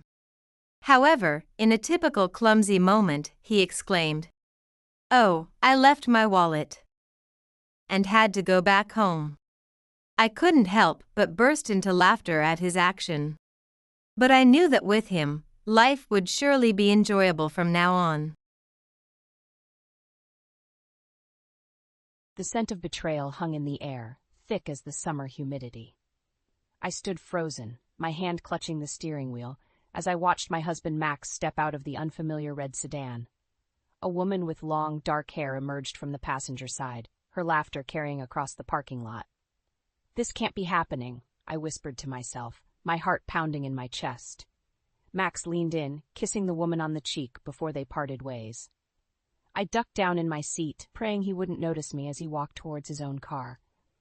As soon as Max drove away, I started my engine and followed the red sedan. My mind raced with questions, each one more painful than the last. Who was she? How long had this been going on? I trailed the car to a modest apartment complex across town. The woman, still oblivious to my presence, disappeared inside. With shaking hands, I pulled out my phone and dialed my best friend, Alice. "Emma, what's wrong?" Alice's concerned voice came through the speaker. "I think Max is cheating on me," I blurted out, my voice cracking. "Oh, honey, where are you?" I gave her the address, and within minutes, Alice's familiar blue hatchback pulled up beside me. "Get in," she said, her face a mask of determination. "You shouldn't be alone right now." As we drove back to my house, I recounted what I'd seen. Alice listened intently, her grip on the steering wheel tightening with each detail. "That bastard!" she muttered. "Emma, you need to confront him." I shook my head. "I can't. What if I'm wrong? What if there's an explanation?" Alice pulled into my driveway and turned to face me. "Sweetie, you saw what you saw. Don't let him gaslight you." Just then, Max's car turned onto our street. Alice squeezed my hand. "You've got this. Call me later, okay?" I nodded, climbing out of her car just as Max pulled up. He looked surprised to see me home early. "Hey, Em, everything okay?" he asked, his brow furrowed in what seemed like genuine concern. I took a deep breath. "We need to talk, Max." Inside, I paced the living room, while Max sat on the couch, watching me with growing unease. "Where were you this afternoon?" I asked, trying to keep my voice steady. "At work, like always. Why?" The lie hit me like a physical blow. "Don't. I saw you, Max, with her." His face paled. Emma, I can explain. Explain what? I snapped. How you were kissing another woman? How you've been lying to me? Max stood up, reaching for me. It's not what you think. Carol's just a friend.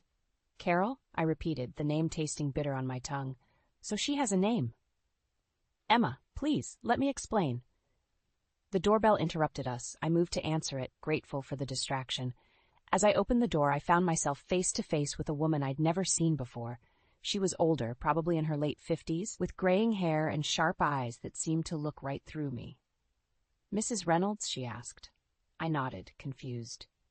I'm Daisy Reynolds, Max's mother, she said, her voice clipped. I think it's time we had a little chat about my son.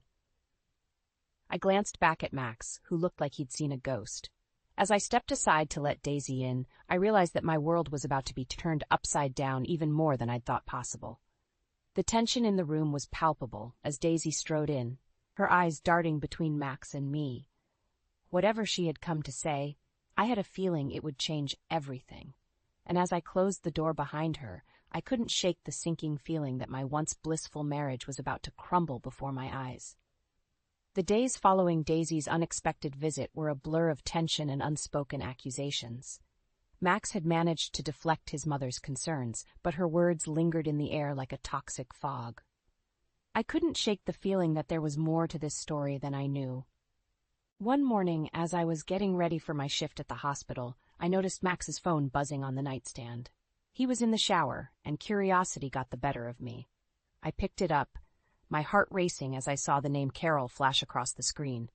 Before I could think twice, I unlocked his phone. He'd never changed the passcode from my birthday. What I saw made my blood run cold. Dozens of messages, each more intimate than the last, scrolled before my eyes. I miss you. One read, can't wait to see you again, said another. I heard the shower turn off and quickly put the phone back, my hands shaking. Everything okay, Em? Max asked as he came out, towel around his waist. I forced a smile. Fine, just running late.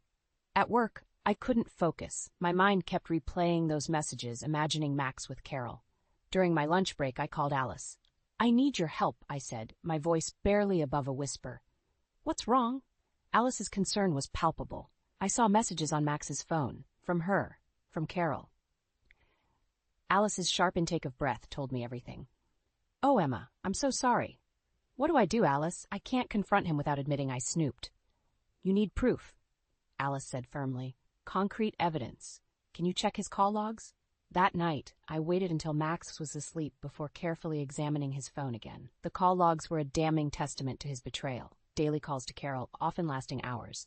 Over the next week, I became a detective in my own home. I noted Max's late nights at the office, his sudden work trips, the way he guarded his phone.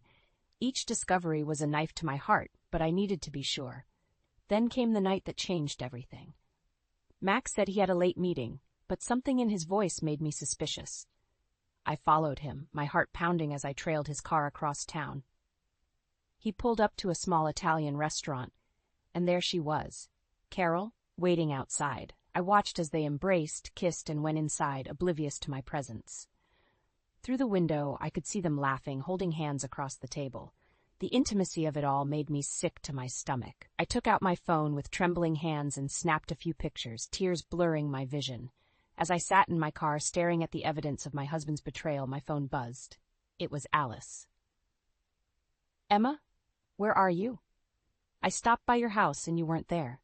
I couldn't hold back the sobs any longer. He's with her, Alice. I'm watching them right now. Oh, honey, stay where you are. I'm coming to get you. Alice arrived within minutes, her face a mask of concern and anger. She climbed into my car, wrapping me in a fierce hug. What do you want to do? She asked gently. I took a deep breath, wiping away my tears. I want to confront him. Tonight. Alice nodded, her eyes steely with determination. Then that's what we'll do. You're not alone in this, Emma. As we drove home, I felt a strange calm settle over me. The pain was still there, raw and throbbing, but now it was mixed with something else. Resolve. We pulled into my driveway just as Max's car turned onto our street. Alice squeezed my hand. Remember, you have nothing to be ashamed of. He's the one who broke your trust. I nodded, stepping out of the car. As Max approached, his face registered surprise, then alarm at the sight of Alice and my tear-stained face. Emma? "What's going on?" he asked, his voice wavering. I met his gaze, my voice steady despite the storm raging inside me. "We need to talk, Max. About Carol." The color drained from his face, and I knew in that moment that everything was about to change. The life I thought I knew was crumbling around me, but as I stood there, with Alice by my side and the truth finally out in the open, I felt a flicker of something I hadn't expected. Hope. The confrontation with Max left me emotionally drained, but it didn't provide the closure I'd hoped for. He'd apologized, promised to end things with Carol, and begged for another chance. I wanted to believe him, but the trust was shattered. A week later, I found myself sitting in my car, outside Max's office, my heart pounding. He'd told me he was working late, but something in his voice had set off alarm bells. "You don't have to do this." Alice's voice crackled through my phone's speaker. I took a deep breath. "I need to know, Alice. I can't live with the uncertainty anymore." As if on cue, Max emerged from the building. He wasn't alone. Carol was by his side, her hand on his arm. They walked to his car, laughing and talking intimately. My hands shook as I fumbled for my phone, snapping pictures as they got into Max's car and drove away. I followed at a distance, my mind racing. They pulled into the parking lot of the Grand Hotel downtown. I watched as they walked inside, Max's hand on the small of Carol's back. "Alice," I choked out, "they're at a hotel." "Oh, Emma?" Alice's voice was filled with sympathy and anger. "Do you want me to come get you?" "No," I said, surprising myself with the steadiness in my voice. "I need to see this through." I waited in the lobby, my heart in my throat, for nearly 2 hours. When Max and Carol finally emerged, they were disheveled and giddy, oblivious to my presence. I stepped out from behind a large potted plant, my phone raised.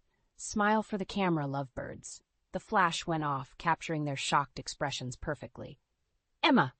Max's face drained of color. "What are you doing here?" "I could ask you the same thing," I replied, my voice ice-cold. "But I think the answer's pretty obvious, isn't it?" Carol had the decency to look ashamed, but Max's expression quickly morphed from shock to anger. "You followed me," he hissed. "What gives you the right?" "What gives me the right?" I cut him off, my voice rising. "I'm your wife, Max. Or have you forgotten that little detail while you've been busy screwing around?" People in the lobby were starting to stare, but I didn't care. Years of pent-up frustration and hurt came pouring out. "I trusted you," I continued, tears streaming down my face. "I believed you when you said you'd end it. How could you do this to me, to us?" Max reached for me, his face a mask of regret. "Emma, please, let's not do this here. We can talk about this at home." I stepped back, out of his reach. "There's nothing left to talk about, Max. We're done." I turned to Carol, who looked like she wanted the ground to swallow her whole. "He's all yours. I hope you're happy together." As I walked away, Max called after me, but I didn't turn back. My phone buzzed with a text from Alice. "Do you need me?" "Yes," I replied, my vision blurry with tears. "Can you meet me at home? I don't think I should be alone right now." By the time I got home, Alice was already there, waiting on my porch with a bottle of wine and a fierce, protective look in her eyes. "Oh, honey," she said, pulling me into a hug as soon as I stepped out of the car. "I'm so sorry." We sat on the porch swing, passing the bottle back and forth as I recounted what had happened. As I talked, I felt something shift inside me. The pain was still there, raw and throbbing, but alongside it was a new feeling: determination. "What are you going to do now?" Alice asked gently. I took a deep breath, looking out at the neighborhood I'd called home for so long. "I'm going to file for divorce," I said, the words feeling both terrifying and liberating. "And then I'm going to start over." Alice squeezed my hand. "Whatever you need, I'm here." As we sat there, the sun setting on my old life, I felt a strange mix of grief and hope. The road ahead would be hard, but for the first time in a long time, I felt like I was finally taking control of my own story. The morning after my confrontation with Max at the hotel, I woke up with a sense of purpose I hadn't felt in months. Alice's words from the night before echoed in my mind. "You need to protect yourself, Emma, legally and emotionally." I called in sick to work and spent the morning researching divorce lawyers. By noon, I had an appointment scheduled with Patricia Lawson, a highly recommended attorney known for her no-nonsense approach. As I was about to leave for the appointment, the doorbell rang. My heart sank when I saw Daisy, Max's mother, standing on the porch. "Emma," she said, her voice uncharacteristically soft. "We need to talk." I hesitated, then stepped aside to let her in. Daisy had never been my biggest fan, and I braced myself for an onslaught of accusations. To my surprise, she sat down on the couch and looked at me with tears in her eyes. "I'm so sorry, Emma. I had no idea Max was capable of this." I felt my defenses crumbling. You believe me?" Daisy nodded, pulling an envelope from her purse. "I found these in Max's old room at our house. I think you should see them." With trembling hands, I opened the envelope. Inside were photographs, dozens of them. Max with Carol, dating back years. My world tilted on its axis as I realized the depth of his betrayal. "How long?" I whispered. "Based on the dates, at least 5 years," Daisy replied, her voice heavy with regret. 5 years, half of our marriage. I felt like I was going to be sick. "I confronted Max," Daisy continued. "He tried to lie at first, but, well, the evidence was irrefutable. Emma, I want you to know that I'm on your side in this. Whatever you need, I'm here." I looked at her, stunned by this unexpected alliance. "Thank you, Daisy. That means more than you know." After Daisy left, I called Alice in a daze. "Can you come with me to see the lawyer?" I asked. I don't think I can do this alone." Alice arrived just in time, and we drove to Patricia Lawson's office together. As I recounted my story to the lawyer, showing her the photographs Daisy had provided, I felt a strange mix of pain and relief. "Mrs. Morrison," Patricia said, her voice firm but kind, "based on what you've told me, you have a very strong case for divorce. But I need to ask, are you sure this is what you want?" I took a deep breath, feeling Alice's supportive hand on my arm. "Yes," I said, surprised by the strength in my voice. "I'm sure." As we left the lawyer's office, my phone buzzed with a text from Max. "We need to talk. Please come home." I showed Alice the message, my hands shaking. "What should I do?" Alice's eyes flashed with protective anger. "You don't owe him anything, Emma, but if you want closure, maybe this is your chance." I nodded, feeling a surge of determination. "Will you come with me?" "Of course," Alice replied. "I'll be right there with you." As we drove to the house I once shared with Max, I felt a strange calm settle over me. Whatever happened next, I knew I wasn't alone. Max was waiting on the porch when we arrived. His face fell when he saw Alice, but I cut him off before he could protest. "Anything you have to say to me, you can say in front of Alice," I said firmly. Max's shoulders slumped in defeat. "Emma, I'm so sorry. I know I've hurt you beyond forgiveness, but please, can we try to work this out?" I looked at him, really looked at him, for the first time in months. The man I had loved, the life we had built together, it all seemed like a distant dream now. "No, Max," I said, my voice steady. "We can't. I've spoken to a lawyer. I want a divorce." The words hung in the air between us, final and irrevocable.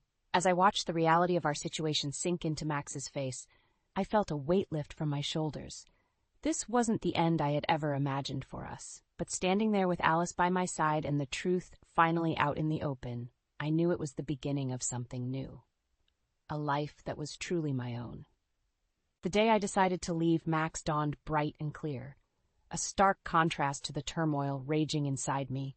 Alice had helped me pack my essentials the night before, and now we stood in the living room, surrounded by boxes and memories. "Are you sure about this, Emma?" Alice asked, her eyes filled with concern. I nodded, my throat tight. "I have to do this, for myself." Just then, the front door opened, and Max walked in. He froze when he saw the boxes, his face a mask of confusion and fear. "Emma? What's going on?" he asked, his voice trembling. I took a deep breath, steeling myself for what was to come. "I'm leaving, Max. I can't do this anymore." His face crumpled.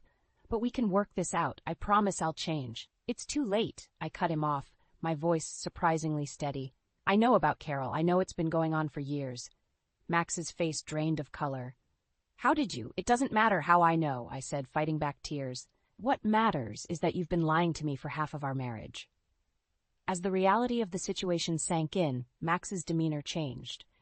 His eyes hardened, and a cruel smirk twisted his lips. "Fine," he spat, "if that's how you want it. But don't think you're going to take me for everything I'm worth. I've got friends in high places, Emma. You'll be lucky if you walk away with anything." His words hit me like a physical blow. This wasn't the man I'd married. The man I'd loved for so long. It was like looking at a stranger. Alice stepped forward, her voice cold. "I think you should leave, Max. Now. He glared at her, then at me. "This isn't over," he growled before storming out, slamming the door behind him. As soon as he was gone, my knees gave out. Alice caught me, guiding me to the couch. "Oh, Emma," she murmured, holding me as I sobbed. "I'm so sorry." When I finally calmed down, I looked up at Alice, a new determination in my eyes. "I need to talk to Carol."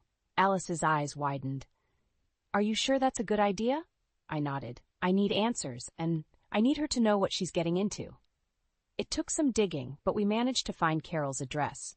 My heart pounded as we pulled up to her apartment building. "Do you want me to come with you?" Alice asked. I shook my head. "No, I need to do this alone."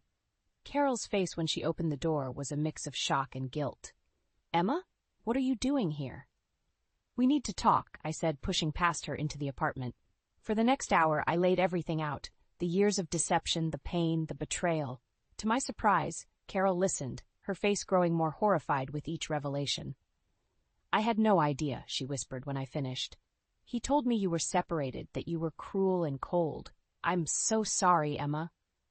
Her words should have brought me comfort, but instead they just made me feel hollow. "He's all yours now," I said, standing to leave. "But be careful. The Max you think you know, he doesn't exist." As I walked out of Carol's apartment, my phone buzzed. It was a text from Max. "I'm sorry. Please come home. We can fix this." I stared at the screen, a war raging inside me.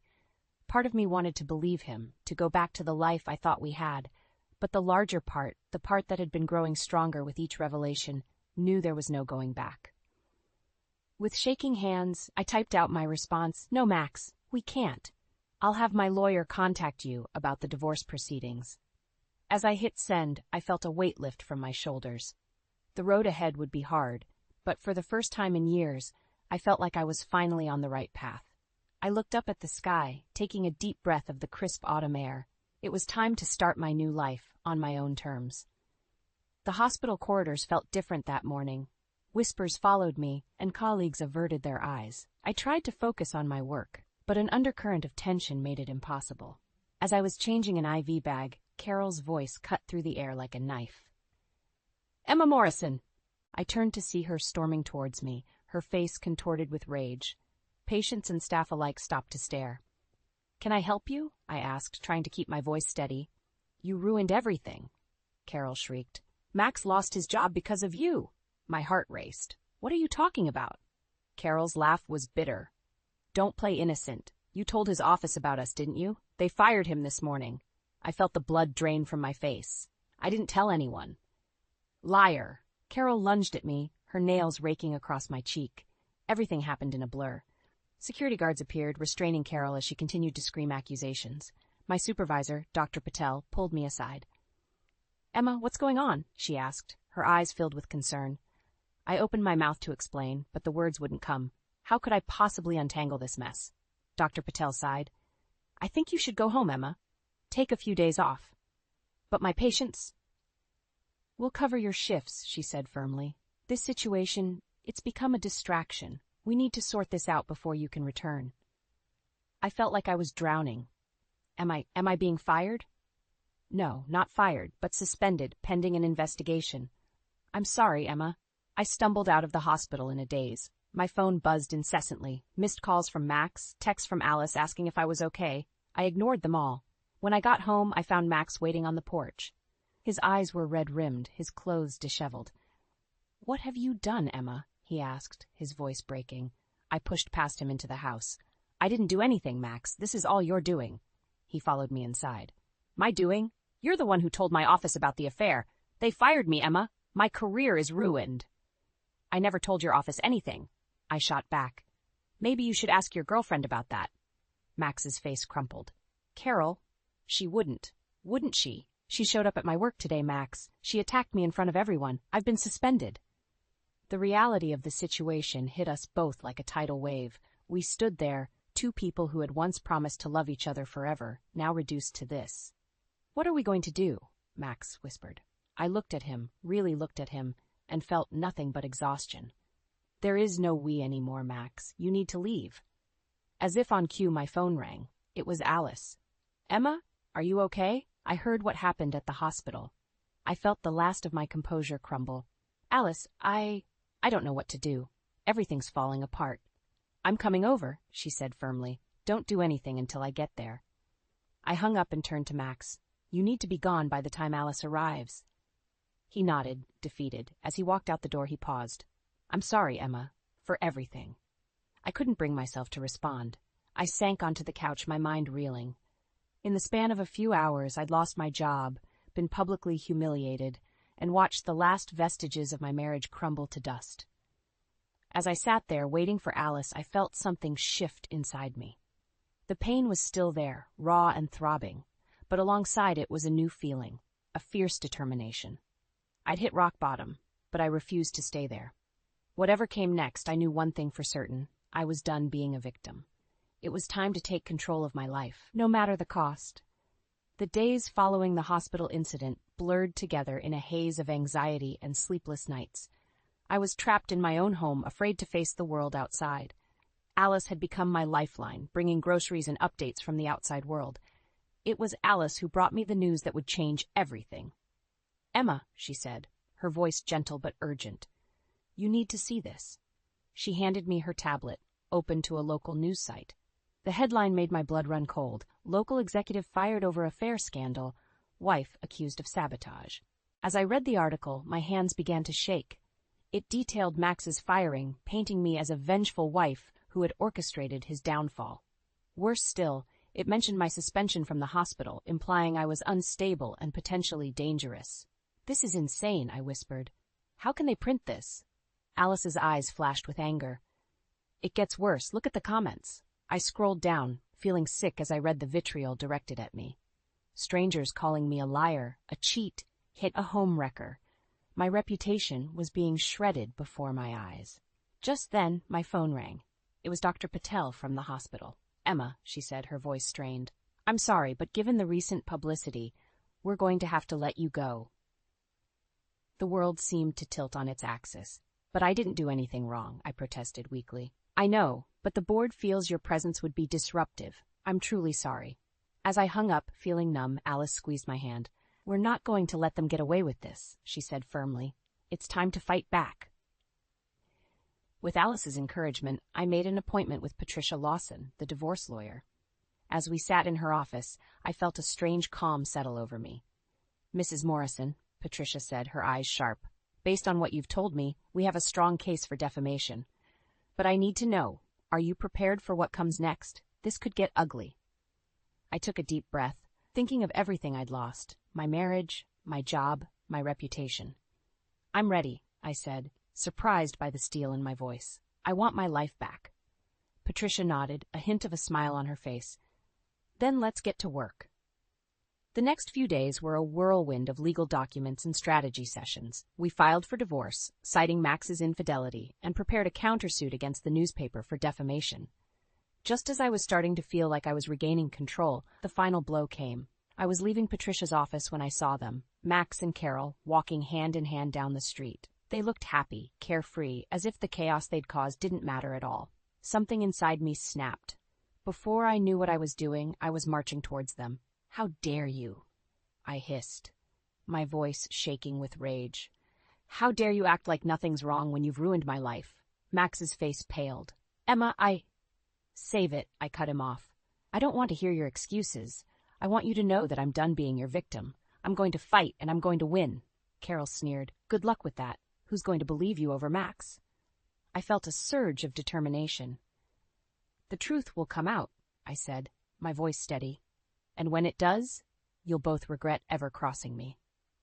As I walked away, leaving them stunned on the sidewalk, I felt a strange mix of terror and exhilaration. I had no idea what the future held. But for the first time in months, I felt truly alive. Back at home, I sat at my kitchen table, surrounded by legal papers and newspaper clippings. My hands shook as I picked up my phone, scrolling through my contacts until I found the number I needed. It was time to call in reinforcements, time to tell my story, on my terms. As the phone rang, I took a deep breath. This was it, the point of no return. Whatever happened next would define the rest of my life. Hello? A familiar voice answered. Daisy, I said, my voice surprisingly steady. It's Emma. We need to talk. The courtroom fell silent as I took the stand. My hands trembled slightly, but my voice remained steady as I recounted the painful journey of the past few months. Max's betrayal, Carol's vindictive actions, the loss of my job and reputation. I laid it all bare. As I spoke, I caught sight of Daisy in the audience. Her face, once so judgmental, now showed a mix of sorrow and support. Our conversation weeks ago had changed everything. "He's my son," she had said, "but what he did to you was unforgivable. I'll testify on your behalf." Her testimony, along with the evidence we'd gathered, had been damning. Now, as I finished my statement, I felt a weight lifting from my shoulders. The judge's verdict came swiftly.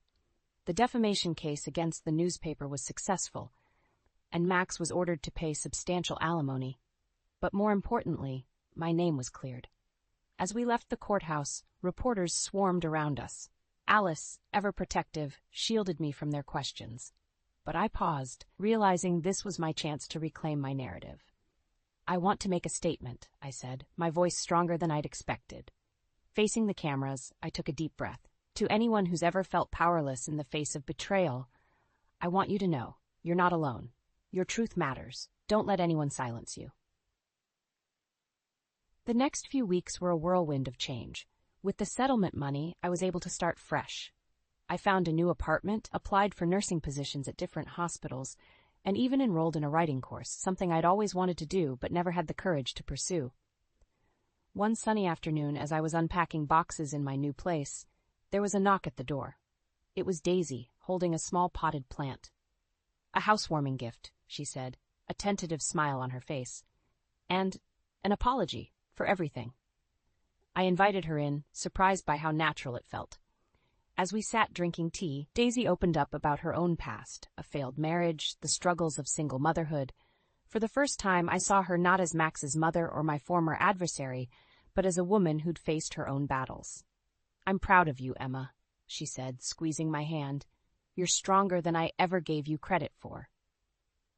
As Daisy left, I felt a sense of peace I hadn't experienced in months. The pain wasn't gone. I knew it would take time to fully heal, but it no longer defined me. That evening, I sat on my new balcony, watching the sunset. My phone buzzed with a text from Alice. "Dinner tomorrow? The whole gang wants to celebrate your fresh start." I smiled, thinking of the supportive circle of friends who'd stood by me through it all. They were my chosen family now, and with them by my side, I felt ready to face whatever came next. As the sky turned from orange to deep purple, I pulled out the journal I'd started keeping. On a fresh page, I began to write. Today marks the beginning of my new chapter. The past few months have been the hardest of my life, but they've also shown me what I'm capable of. I've lost a lot, but I've gained something invaluable. The knowledge that I don't know what the future holds, but for the first time in a long time, I'm excited to find out. This is my story now, and I'm the one holding the pen. I closed the journal, feeling a sense of anticipation building inside me. Tomorrow was a new day full of possibilities, and I was ready for it. All of it.